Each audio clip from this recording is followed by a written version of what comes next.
গত বছরের ২০ ডিসেম্বর আখ মারাই কার্যক্রম শুরু করে দেশের অন্যতম বৃহৎ চিনি উৎপাদনকারী প্রতিষ্ঠান কেরুয়ান কোম্পানি। সে সময় ৬৫ কার্যদিবসে চিনি উৎপাদনের লক্ষ্যমাত্রা ধরা হয়েছিল ৪,২০০ মেট্রিক টন। তবে ৭২ কার্যদিবস মিল চালু রেখেও পূরণ হয়নি সেই লক্ষ্যমাত্রা। উৎপাদন হয় ৩,৬৮৪ মেট্রিক টন চিনি। গেল বছরগুলোতে আখের সংকট থাকলেও এ বছর লক্ষ্যমাত্রার চেয়ে বেশি আখ উৎপাদন হয়। পর্যাপ্ত কাঁচামালের যোগান সত্ত্বেও চিনি উৎপাদনের লক্ষ্যমাত্রা পূরণ করতে পারেনি মিলটি। কারণ হিসেবে সংশ্লিষ্টরা দুষছেন ব্রিটিশ আমলের উৎপাদন পদ্ধতিকে।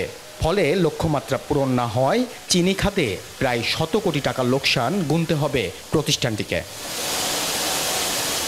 অথচ লোকসান কমানো, চিনি আহরণ ও মোলাসেস বৃদ্ধি করতে চিনিকল আধুনিকায়নের কাজ শুরু হয় ২০১২ সালে। ২০২৪ সালে ঠিকাদারি প্রতিষ্ঠান পুরো কাজ শেষ করে বুঝিয়ে দেবার কথা থাকলেও এখনও তা সম্ভব হয়নি।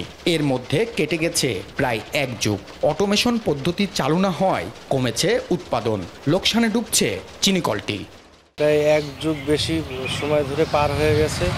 অটোমেশনটা চালু হবে বলছে কিন্তু কর্তৃপক্ষ, কিন্তু এখনো পর্যন্ত চালু হয়নি। আমাদের যদি বিএমআর কাজ শেষ হয়, তো এবার আমরা চিন্তা করছি যে লোকসান কাটিয়ে কিছুটা চিনিতে উৎপাদন আমরা লক্ষ্যমাত্রা পর্যায়ে পৌঁছাবো। অটোমেশনে ভারতীয় প্রযুক্তি ব্যবহারে জটিলতা ক্রমেই দীর্ঘ হচ্ছে বলে অভিযোগ স্থানীয়দের। সেই সাথে রয়েছে কর্তৃপক্ষের উদাসীনতাও। কেরুয়ান কোম্পানিতে অটোমেশনের যেই সেক্টরটা রয়েছে, এটা দীর্ঘদিন ধরে চালু হওয়ার প্রক্রিয়া থাকলেও সেটি এখনো পর্যন্ত বাস্তবায়নের রূপ আমরা দেখি নাই। যারা ভালো চিনি উৎপাদন করে ওদের রিকভারি কিন্তু 10-এর কাছাকাছি। তো এই নতুন মিল হাউস তৈরি হলে আমাদের রিকভারি 1% হলেও বাড়বে, এবং 1% রিকভারি বাড়া মানে প্রায় ৫ থেকে ১০ কোটি টাকা এক্সট্রা ইনকাম হওয়া। যদিও কেরু কর্তৃপক্ষের দাবি কারিগরি ত্রুটির কারণে কমছে চিনি উৎপাদন। তাদের আশা আগামী মৌসুমেই আখ মারাই হবে আধুনিক পদ্ধতিতে।